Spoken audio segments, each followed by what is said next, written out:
So first of all, hello Jordan and all the students that who will be watching this.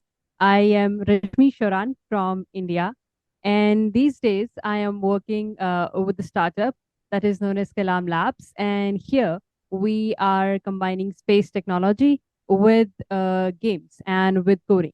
So in a way, it's like students learn how to make games or how to make rockets using the games, and then we're exploring that space, how we have different games like either it is Minecraft or Roblox or some coding platforms like Scratch, combining all of them and making something more fruitful for the students, which is both fun and they're also learning something out of it. And there are many phases because it's a startup. So when I just came in, it was like there were a lot of science classes, a lot of astronomy classes, and that's how I had joined the company. But now it has evolved a lot more, and now my work is more focused on outreach. So if I talk about what I do outside of my work, that is post a lot of content on Instagram, and I specialize in making short videos. I don't do a lot of trends, but sometimes I try to do them. But it's like short, informative videos where I give you updates about the space missions, or I try to take the pictures of the night sky, or I try to tell other people what are the different programs that are going on in our country, and outside the world, so that all the students which are still in high school and they're not so sure that if they want to pursue this, so I try to share them through my social media. So those are the two main things that I do on my own, like Astro Roxy, and apart from that, Kalam Labs, that's where I'm currently working at, where I also interview experts and I get to know like what are they been up to, what is the research about, sometimes for Roxy, but sometimes for other volunteering work as well. Like one time I had worked with LICO India, and like we have LICO organization where we detect black holes which are colliding, neutron stars which are colliding. So I had asked these questions to a scientist who had worked on detecting them, like what was the research all about? And that way I also learn about the things and I'm able to create content which can go on to other students and other people who are interested. All of my friends whom I had since either high school or I met in college, or the people who I currently live with, like my roommates, my family, my siblings, all of them are like very far away from even science, let alone talk about physics, astrophysics, content creation. Like I'm the only one, like a Mhm. little bit of a black sheep, and they are very different. So whenever I am with them, I don't have this like the pressure, like this work mode is not currently on. Yeah. I can talk about other things of my personal life, Mhm. and that way I'm able to detach like how my work life is Yeah. and how my personal life is. That's a very good balance for me. Yeah. That it's not something that they are that much interested into, but I've noticed that my parents are always supportive, and sometimes whenever they see something like today is the lunar eclipse, or there is this thing like there was Jupiter opposition just a few days ago. They were like, okay, we saw in the news that there's this bright star, and I'm like, yes, that's Jupiter, and I will send them a picture, just like I take a lot of pictures for outreach. So now I've started sending them the pictures as well. Like you might see it in the news, but here's it. I've also captured it using my telescope like that. And some of my friends, like one of my friends, texted me like, I got asked this question about black holes in my exams. I watch your reels. Thank you. Keep posting them. I was like, that's also good. Like one way or another, my friends have really now been supportive, and they're like, yeah, you're doing good, but they're not something part of this whole field. They're very different and they're doing very very different things. Mhm. So that way, like it's good for me. So in India it's very different, and like India is very diverse. It depends upon like what is your background. So for example, I actually come from a background of farmers, as well as my father works in the military. So it was like I my parents were not really that orthodox. They were open minded, so they were supportive that Mhm. yes, you can study anything you want, but they were not a lot of career choices for me. So Mhm. they were thinking if she wants to study physics or science, maybe she will just end up becoming a professor. And I Mhm. was like, I want to do outreach or I want to do research, which is different from professor. I was like, that's not why I'm studying science into. And after 3, 4 years, you should not be shocked when I say that I'm not going to become a teacher or a professor, because I want to do something else. So at that time they were still supportive, but they were confused, like what is this other career that you're mentioning, which is science communication, or working as an astronomer or something else. They were supportive and they were believing in me, but they were a little bit clueless, like is she able to make it. And as it goes for my professors, when I told them that I want to like go into astrophysics, or I want to work in observatories and planetariums later on, they were like, no, don't study astrophysics. That has like everything, that has maths, stats, all of that. Just study something simple and get a job. I was like, I want to do something else. So they were always telling me to take the road that has been already taken. Like, this is what other people have done. They were not telling me, like, don't, girls should not do this. So it was not a lot of, I would say, sexist, but they were just trying to be very nice to me. Like, do this because other girls have done this previously. We see that you are into studies and you're not kidding, but do this. Do this instead. You will have a good future. And I was saying, no, I want to do something else because I have seen people on the internet, a lot of people on Instagram. Like, there are so many women who are working into science communication and astronomy. I was like, I've seen these women in space sciences and they create content and they do so many things that they want to. I also want to do something like that for myself. And slowly, as I got more opportunities and I was able to work, they also started believing in me, and now I've reached this path. So I would say I have necessarily not faced a lot of discrimination or close-minded people, but there are other girls when I tell them that yes, I went to an astro camp or I went somewhere else on my own. They're like, oh, our parents will never allow that. And I try to post this part of my life as much as possible, that I am trying to be this independent woman who is venturing out in these uncharted territories on my own. So if I can do it, you can give your parents my example that Rashmi has done this. I want to do this too. Or otherwise, it gives me really proud, even if it does not help anyone, that I have came a long way. Sometimes when I look back, so in that way. So when I was in high school, I used to watch all these popular science shows that used to come on TV, like Cosmos, or there was like this Universe, and all these science shows had a presenter, like, let's say Professor Neil deGrasse Tyson. And when I see him, when I Google him, I come to know that he is not necessarily working as a professor. He's working at a planetarium. He has a show. He's a science communicator and he has a research. Then I'm like, that is a possible career. And that is more exciting to me than what others are suggesting that other people have tried. So if I have both options in front of me, which one is more appealing to me that I want to go into? And that's because I was introduced to astronomy using all these shows, and all of these shows will have the presenter who is doing outreach. So that's how I think I was more inclined towards outreach, that yes, I want to do something similar to that. If I had been taught astronomy or astrophysics, let's say at my high school level or even at my college level, then my first interaction would have been through professors. And I would be like, wow, professors are cool. And formal education in astrophysics is also very, very good. And then I think the what I want to be would have been more inclined to that. So it's like what kind of exposure I got when I was, just got started into astronomy. And that was through thanks to all these outreach programs or courses, things which are not very formal but very informal. And I was like, yes, this is something that is, more exciting, and I want to do this too. Whatever these people are doing, this is very, very exciting. Even before I had graduated, I had started interning and, working through outreach. So in my second year, when I had first visited an astrocamp. First, I went there as what should I call it? Just a participant. Yeah.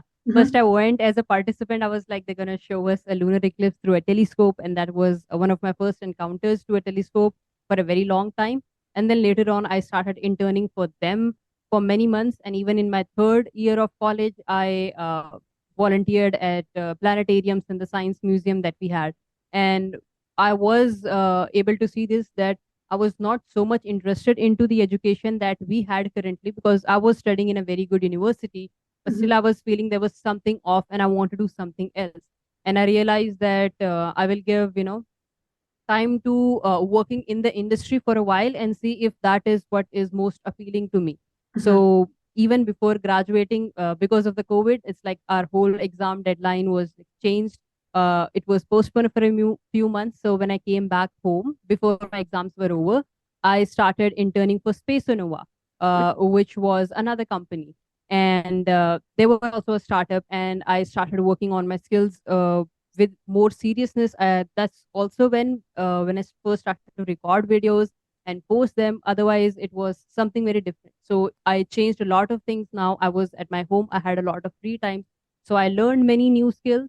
Mhm. And I thought that, working in startups or this culture is something where I can find my place into very, very quickly rather than going outside India, because I found, studying science communication in India was going to be very hard for me. So I would Mhm. have to go outside India. And I was not at a stage where I was very confident in myself. I thought I might not be able to survive very easily. I might have too much pressure. So I thought first I will stay here. I will grab all the skills I can, and then I'll go outside India if I feel there's a need to do an education. Because otherwise, for example, here, if I want to learn how to edit a video, I have all the necessary things and I can watch the tutorials. If I Mhm. want to learn how to, currently I'm learning how to operate different cameras to shoot my own content. So it's like I can learn these skills on the job itself. So I'm finding that all the skills that I would have learned in college, I'm trying to learn them here.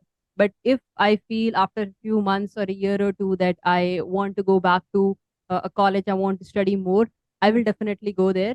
But that would be something like, I would be totally into it. I would totally love it. I would not just do it, just to get a degree on, let's say, on a paper. Like I just got it. So Right. that's not something I want to do. And I had the opportunity to go for like a degree, pursue a degree in science communication, a master's degree, but that was an online course. And I just thought that I would not maybe able to learn so much online, because this thing we have to do in person, and I would just skip all the opportunities I might get, going to a different country and learning their culture, and I would, just skip all of that. So I Mhm. thought I'll just wait. I'll continue working in Mhm. different types of things and learn what I actually want to do, and Mhm. then pursue that thing as I grow more and more confident. Because when I started, I had too much doubt, and now I'm getting like more and more confidence in myself. It was an aha moment that I don't want to pursue physics. I want to do science communication, or I don't want to do engineering or this. I want to go into outreach.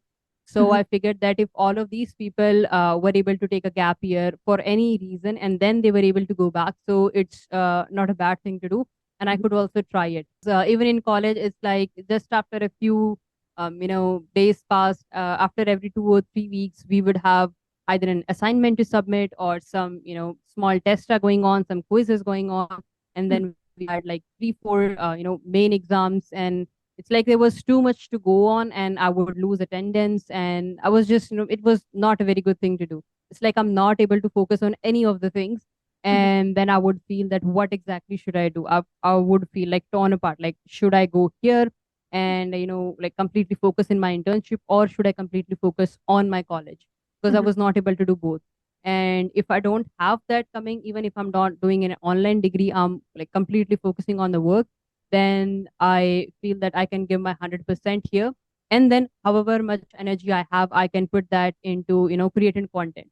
There's Mhm. no a third thing to follow, that there are assignments and deadlines, and my priorities are completely switching between 3 or 4 things, because then Mhm. it's like too much to do, and I would not be able to excel in any of the areas. So I feel that for now I'll try to focus on working and earning and learning all these new skills. And after I've done that, if I'm a lot into education at some point of my time, then I would really focus and make that my number one priority, and everything else would become secondary. I'm not doing everything at once, because I feel that I'm already doing more than one thing at once, but I don't want to do everything at once. But there are a lot of differences, and I had to kind of adapt to them. Like the first one was completely remote. So I had only met my teammates just for a few days when I was like almost quitting, not because I did not had a good time, but because I had other priorities. But it's like I was not able to do actually work with the team. It was like completely remote. And there it was more like I was educating students online, Mhm. and sometimes it was also focused on social media, and it was heavily focused on astronomy. And here things are more much for focused on science and exploration and creating. And I would say I'm in the office. I stay in the office for most of the days, and I work with the people over here. And the kind of work I do here in Kalam Labs changes in every 2 through 3 months, depending upon what is the platform that we're building. So it's like not a lot of into research, and our target audience is also very different. So there it was undergraduates and graduates, and in Kalam Labs it's very young students who are like 7 8 till 13 14 age. It's like very young students, and sometimes I'm able to do outreach with them. So I'll go, and the students will come up who we teach online. They'll come up, and I get to hang around with them, and I go to teach them some stuff. So it has been very different. But in startups, it's very easy to learn the new skills because they don't expect you to learn everything as you come up. So when I've had first started, I would say it's more like I was a space enthusiast, just like everyone else is out there. I had some passion and I was interested into space astronomy, but I was not sure what exactly to do with it. And it was not a very active part of my life. So I really had nothing to show up until that point. But when I started going to astro camps in India only, in different parts of India, because India is a big country. So I was traveling to different places, and because I was taking these pictures to post, on the company's channel, I would post them at my Instagram too. And they were like, "It's really good that you have your own Instagram, page going on, and you are getting good engagement, and there are not a lot of people like you." So they were also like, in all of the companies I have worked so far, they have been always very supportive of my putting content out on my page. For the video part, it's like I had taken part in something was going on, and I was just I was very passionate about SciComm. Like I knew that I will finish my degree in just a few months, and I knew that I had to switch into SciComm right now. And so the very first contest, not really a contest, but it's like a lot of science communicators were coming, and they were recording their videos under 1 or 2 minutes, and they were posting it. And I was like, this seems really good. And at that point, I was like, I will also record a video of mine. And there was a meteor shower that was going on. So I recorded a video of mine, and I told my brother, like, just hold the phone at your in your hands. And at that point of time, I did not even knew how to speak in front of camera. It's like just a handheld video, and it's like a moving a little bit, or there are a lot of bloopers. And I was like, okay, fine, let's just post it. And the reaction of that was very, very good because people had only seen my pictures till now, and now I was talking, and they just gave such a good response that I felt like, okay, let me try to make another video. And then I got a new topic. I made another video, and then I tried to collaborate with other science communicators who were already good and who had been in this field for a while. And I was saying, okay, like with pictures, I was only able to do so much. So slowly and slowly, I thought I will post more and more content. And then gradually I started working in Space Nova. And there, because some part of my work was also to do grow their Instagram channel, so I thought, if I'm telling other people how to make a video, I would make a video on my own too, and sometimes I would post it. So it's like now I had a little bit more direction, like, okay, I'll post it here, I'll post it there, I'll post one on YouTube. It's like, this is what my expertise is. Other people thought so. And I was like, okay, I will do this too. So I think I got good feedback on that. Like, somebody's actually taking the first step and doing it. And I just thought, okay, this is something that I see some space and I can fit myself into it before anybody else comes. And I can this like claim this thing. Astronomy also became more and more part of my life as I was, now no more just a high school student who is passionate about astronomy, but I was actually part of the thing. Like, I was part of the Indian space industry where I'm working with the startup. So it's like I had a little bit more to show.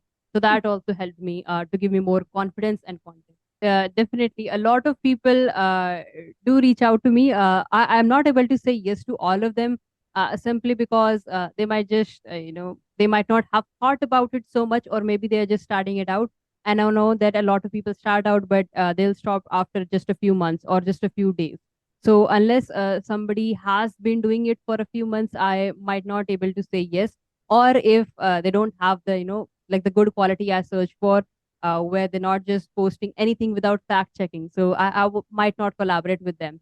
I love to collaborate with women who are posting content, who are from the STEM community on Instagram, Mhm. because I think we should collaborate from India and outside India to as much as possible, because a lot of people are not able to see them, around themselves. So if Mhm. they see that, these are these women, and they collaborate and they share, such like there's a discussion happening, which is not just about, let's say, food or just about dresses, but which is about science, or this new thing happened, and also about food and dresses and something they did. So it's like there are much more topics, and they see two or three women talking about that. So I try to say yes to that as much as possible if I see somebody who's a woman, and if they are asking me for anything, or I also reach out to them and I'm like, yes, let's make a video on this, or let's do something this. So whenever I see a woman in STEM, I would say it's like 90% it's sure, like I would say a yes, whether I'm reaching out or whether they're reaching out to me. My best part is when a university or a college reaches out to me, because then when I feel like I've really made it, because if there are just women talking, I might feel, I've made a new friend. But when I feel there's a college who has reached out to me because they're having these annual fest, and like we have some really good colleges in India for space technology and astronomy, and when those people reach out to me, and they're reaching out to me just as a science communicator, or they have seen my work on social media, I feel like they really liked it, and whatever I was trying to achieve, I have achieved it. Like they see somebody and they're like, yeah, this is good, and please come to our event, or we want you to give a webinar on this, how you have done this. That's very, very special to me, because now I'm able to talk to students, and I'm like, yes, that's very good. So those are my favorite. Whenever any colleges or any institute like reaches out to me, I'm like, yes, that's definitely like a good thing to do. I want to do it as soon as possible.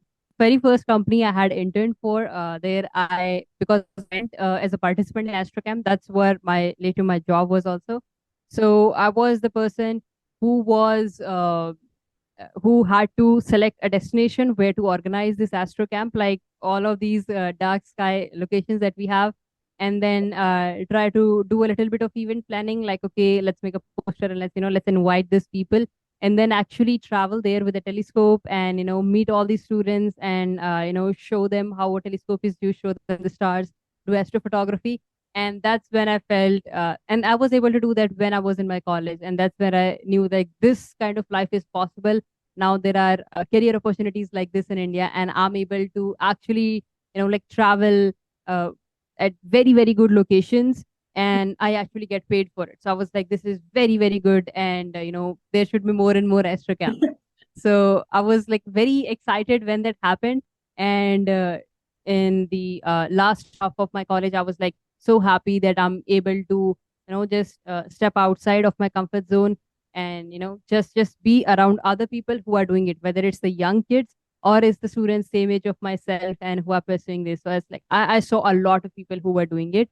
But that exposure living where I was had also helped me to get that internship, or Mhm. to have a planetarium that is so close to myself that I could meet other people who were as much as me. Mhm. And I just feel that we should have like as many clubs and planetariums as much as possible, Mhm. and these meetups, because who knows, somebody who is a little bit hesitant that I want to go into this field might get the confidence that they need. Yes, I should go in this field. Look at all these people who are interested into it. I will definitely find more people like that. Like I'm not alone, for liking something like this. So that helped me definitely. If I would have been studying somewhere else, I think I may not have chosen this path, because I would have, not seen anybody around me, as many people as I saw online. But if I don't see anyone at all around me, that I think that would have been very hard for me to believe that, I can explore this more. So I was like, because the work I do is so much in sync with what I'm passionate about. I Mhm. have been fortunate not to, like spend on a telescope myself, because I have been traveling here and there. I was like, the company that I have worked for, they already had a telescope, which I had, the full freedom to use as much as possible, like, on my own. They're like, okay, you seem very excited about it. You know about it. You can stay up all night. Okay, you take this and, do something with it, and like tell us how to use it more efficiently. Mhm.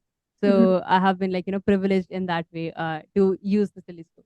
But definitely it's not like we have very less sight. It's just we have to travel a little bit because India is a big country Hmm. and there are these metro cities. So Delhi was a big metro city, and right now where I'm living, which is Lucknow, it's not a big metro city, but still the sky is not that clear. But if we travel a little bit far away, we will find mountains or deserts or beaches, and we can go there, and we can set up our astro camp, or there might be people who are already there and we can collaborate with them who are already doing stargazing in those local areas, or whether it's a hotel. So it's like when I was I was part of the astro camp organizing team.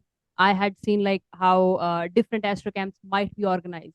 There Mhm. are these people who are already traveling, and we are like, okay, we'll also come on your travel trip, but we'll bring a telescope. And now there's a collaboration thing. People are getting to see a view from the telescope, and we are getting a place to stay and do this astrophotography and stargazing from. And we also have a little bit of the people and the tourists to tell them like this is how we do it. So it was a collaborative thing. Whenever we are setting up an astro camp, it would be a collaboration with the locals wherever the land is owned. That working with Kalam Labs, I was able to visit one of the best observatories in India, and we had to carry our telescopes there, and there were such huge telescopes there as well. So I was like, this is really cool. Visiting that observatory has been like highlight of this year definitely, because the night sky was there absolutely clear. Mhm. Because that was in the Himalayas. I think you might have heard of them, the Great Himalayas that we have. That is like in the very very end or top of the India, and it's like a very beautiful place. There's sometimes snow, river, and it looks like nothing like we have the cities. The people are very less there, the animals are less, the grass is less, and it was a really good place. And I felt like, okay, I have came to somewhere outside India. Mhm. It is not this is not where people live, normal people live. This is very very different. This is very different. And the place was as good as other places like the Canary Island or the Mauna Kea observatory where there is. So I was like, we have such good sites, observatory sites in India, and once in a while I'm able to visit them as part of my work. So there's a solar observatory we have, and I'm not sure how a solar observatory works. I just think that's a telescope with a solar filter, but maybe it may be something different, because I only think about observatories and night. They go hand in hand. There's a Mhm. telescope and we observe that in the nighttime, but how is an observatory running in the daytime? That's so that's so different. So I think I would want to visit a solar observatory now, and also a radio observatory. During my final year of my college, and the last few months before I switched completely into doing outreach and science communication, I had done a little bit of research into radio astronomy, and I had explored that part of astronomy. And I was like, I came to know about the telescopes that we have, and we have one of the best radio telescopes, which is made for a very certain wavelength, which is known as the giant meter wave radio telescope (GMRT). And because I was working with the scientists who work on this telescope, I was like, this is also a good telescope that has very good data. And I was understand just a little bit what does this data mean. I was able to read it just a little bit. So I'm very curious to see. Now I know how a optical telescope is, the small one, the bigger ones. I have little bit of idea how a solar observatory might be, but a radio telescope is very different. And I've never seen a radio telescope, so that is something I want to visit. And I'm like, yes, I want to see them, and they are also very very huge.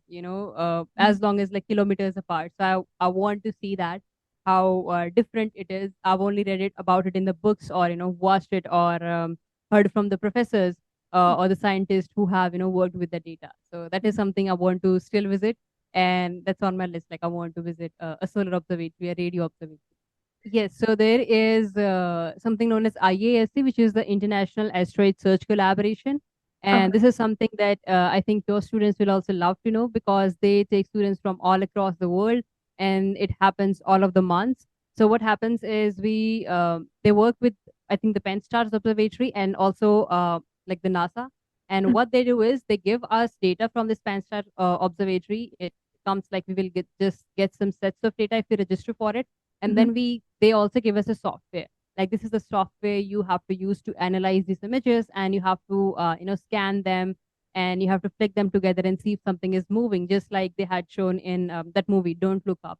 So it Mm-hmm. like when I was watching Don't Look Up, I was like having flashbacks of what I had done previously. And it's like we scan through those images, we flip them, and we see something moving. We mark it, we note the coordinates. So it's a little bit like you're doing research, but you're still in school or in college. You're not actually under a professor yet, because if you're not able to get the chance, so you can still do it at a very early age. It's like a citizen science program. Mm-hmm. So you mark those things and you send a report. You learn how to submit reports, and all this is international and very professional. Sometimes you have to write email, download data. All of this is also like remote. So we're able to do that. And when we send them the data back to them, IASC, so they will take the data and then they will send to NASA JPL. And then NASA JPL will scan for those coordinates that we had identified, and it will see that is there something that's actually moving. If it is moving, they will wait for a few months. They'll do another observation, and then we might hear back from IASC after a few months that you have done a provisional discovery. So I had participated 3 times. So it's like it was a journey where I had no idea what to do it, and just after 1.5 year, I was telling other people how to do it, and I was able to, like, I was lucky that I had these two provisional astro discoveries as well. Mm-hmm. And same had gone with radio astronomy too. That was also once again a citizen science project where we had different images, and we was learning how to see these images in radio wavelengths, and we were learning a little bit of coding, little bit of how to do image processing. So I Mm-hmm. had done some small tidbits of research and courses and all of that, and now that has in a way compiled. And even though I have not studied astrophysics or astronomy in a college, but because these different experiences I have, I Yeah. think I'm like not an expert in astronomy, but I have like the experience from the different things I've done, small different things that I've done. So that way, a lot of people do confuse me. Like, do you have a degree in astrophysics? I'm like, no, I have a degree in physics, but I've done a lot of things which Right. may compile. And they give the look that I might have a degree or a lot of experience. So we have a mission which is called Gaganyaan, which translates to a spacecraft in the air, in the space, and people going there. So just like we have different vehicles, this is a vehicle for the space. So that's what the name translates to. And this is a mission that has been in the works for a long time now. Three Indian astronauts have been first had trained in Russia under that Roscosmos, and now they're back in India and they're training, and they're like releasing new updates. Like they recently there was a conference that was held, and they showed how the spacesuit looks like. It was looking really good. And we are thinking that just like other space agencies have their astronauts, we will also have an astronaut, and we will have more and more astronauts, because students, they will not have to go outside India, and then only they will be able to pursue their dream, because then there are a lot of circumstances which will stop them, Mm-hmm. because becoming an astronaut is already such a like it's not at all easy. You have to be lucky to actually go there, because the thousands of people who apply only in the US alone. So if you have to go here from India, and if you don't have a good chance of succeeding, it's like very limiting. Like you're not able to dream that big. But if we have astronauts who are able to go from India itself, in an Indian rocket, and we have Indian missions, I think that will inspire a lot many people to pursue space sciences and to become astronaut as well. Just like in other countries, people are like, "Oh, I want to be astronaut," and they don't laugh at it. They're like, "Okay, go to a space camp, go to an astro camp, and do this." So we will also have some astronauts to look up to. So the mission is currently, like, it will still take a few years. We still have to launch the uncrewed mission first, and then they will come the crewed mission. So it might take 2 to 3 years more, but like I'm like really excited, because there was not such a thing when I was growing up, and I'm like, yes, we have a mission that will also go to the space.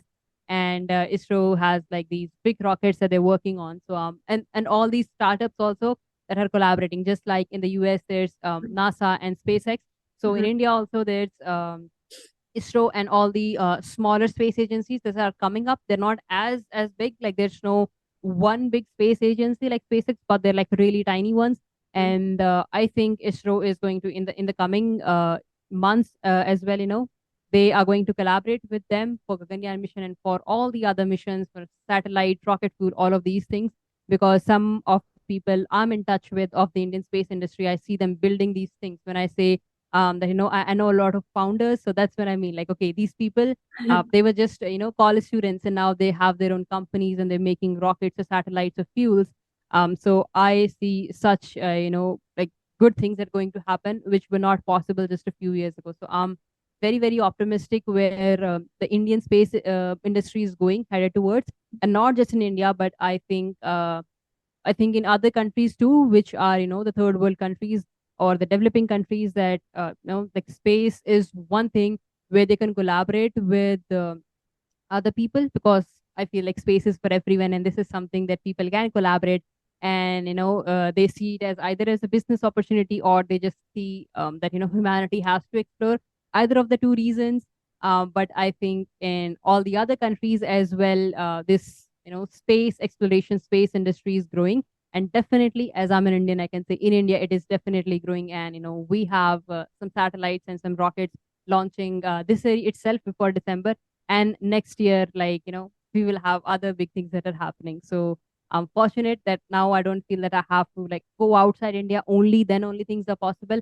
Like in India too, if somebody is interested into becoming an astronaut or interested into making rockets or Mhm. doing aerospace, the opportunities are now coming up, because there are people who are like creating these opportunities rather than just going outside India. So like either they're coming back and they're creating those things. So a lot of opportunities definitely for the Indian students as well. What I think I want to do in the future is, work more and more with the observatories that we have, either the government owned ones, the big ones. If I'm able to work as a popularizer, or, somebody who's able to actually bring the research that's been done or the life of astronomers there to the general public, because I know about it. I know how cool is that, but all the citizens of India don't know about it, or the citizens of the other world. So definitely, if I'm able to, work with the observatories or in the planetariums, I would be happy to explore that, because I've only visited them or worked them only for a few months. So I would be happy to, work in that area more, or, work with the people who are actually, sending these rockets or attending more and more rocket launches or these things. Because I know outside India, it's very common that, whenever there's a launch, for example, whenever NASA launches something, there's NASA social, and all these different people come and they're able to attend. So up until now, that hasn't happened in India. Mhm. That whenever a rocket is launched, people go. Like I have seen a rocket launch, but that is as a participant, like I go there, but I haven't gone there as a content creator or somebody who can take that experience and be helpful for our space industry. So I think as I grow more, and as the space, the our space agency is becoming more and more collaborative, and doing these collaborations with the startups, maybe there will be a day when I might be invited to go to these things, or I'm able to attend it as not just as a participant, but maybe either as a presenter, or somebody who has a good social media following and may be able to aid what they're already doing. These are some of the things I want to do. Yeah. For me, like whatever I have wanted to do and what I am doing, those things. So what I am doing has been always more than what I thought I was capable of. So Mhm. now I think like I have just these bunch of things I want to do, and I think I might end up doing more than what I expect in a few years. So I'm Mhm. like I'm open for that. Like this is something I want to do, but I actually think that if I'm able to be consistent and actually do it with a lot of dedication and be true to myself, I might be able to do more of those things, and I will be able to achieve this, and I do a lot. So I'm optimistic about myself. I try to advocate for myself as much as possible. Mhm. Your students who might be hearing them, especially if they're young girls, they might be able to see somebody who did not have all the things lined up for them, but they're able to move them in their own way, and now they are in a place which is a little bit satisfying and content for them. And they're like, yeah, they have these feelings that I've made it, I've came a long way, but I have a long way to go further, and they have the energy to like pursue that path. So I think as I grow forward, I try to dream as big as possible, and then like somehow I'm still surprised, oh, I was able to do this XYZ thing. They was like really big. For example, like as I said, I have been asked for webinars, or these conversations from people who are in India, and or otherwise I have collaborated with science content creators, but that's one on one. But I have been never invited to talk to students or talk to someone who's Yeah. outside India and think my experience could be valuable for them. So like this is like really huge. I had like never even thought about it. Like I could do this, or but I'm happy that I got this opportunity, and I had talked with you, and also I told you like all the questions you had asked, they were like just made for me. So I'm like so happy that you had spent your time like researching and really making these good questions, so that they can be actually helpful. So I Mhm. wanted to thank you too for making such good questions. So I wanted to ask them like what like not in our solar system but outside our solar system, if they have learned a little bit about any of the exoplanets, I want you to ask them to think of living on an exoplanet, or if they're not able to do that, living on a moon of solar system, any of the moons, and just describe how their day would be like. If they think they would need an astronaut suit, if they think they would be able to step, if there's land or just air, they'll be in clouds, what they will eat, how long will be the day. So just tell them to pick any of the moons or planets of our solar system, or if they already know about exoplanets, then something that is a little bit far away, a very cool exoplanet, very hot, very cold, very far away, any extreme. And just think, if they're living there, how they will be able to survive if they have all the technology in the world, like everything. If I'm able to receive even a single response, I think that will be really cool, and I will keep that as a souvenir that these Cool. students had these things. So that will be Absolutely. that one thing. Yeah, I will definitely pass that on, and I'm sure we'll get a lot of responses for that. And then hopefully in the future, we can have you back maybe for a live presentation to that, and check in on how you're doing, a few months from now, and see what other cool things you've been up to. So yeah, but yeah, thank you again. I'll let you get going, and I will talk to you soon. Sure. Bye bye. Thank you, Jordan. Thank you for Yeah. having me. It Hmm. was great talking with you. Likewise. Yeah, it was such a pleasure.